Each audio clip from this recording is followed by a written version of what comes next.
KBS News Tonight.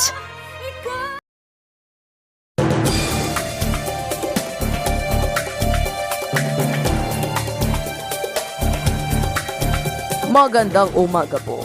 Nag-post po sa Facebook ang GCash ng advisory dahil sa pagkakaroon ng problema sa kanilang app kahapon at ngayon. Ayon po sa advisory, gumagawa pa lang po ng system update kaya po nagkakaproblema sa pag-reinstall at uninstall ng app. Sabi po ng GCash na babalik po ang kanilang app bukas bago mag-alas 12 ng tanghali, July 12. Humingi po din ang pound money ng GCash sa mga naepektuhan sa naging problema sa kanilang app. Manatiling nakatutok dito lamang sa KBS at sa DZAM para sa iba pang nagbabagang balita.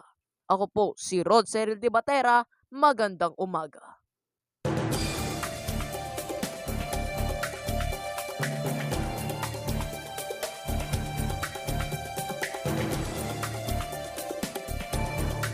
Monsters attack!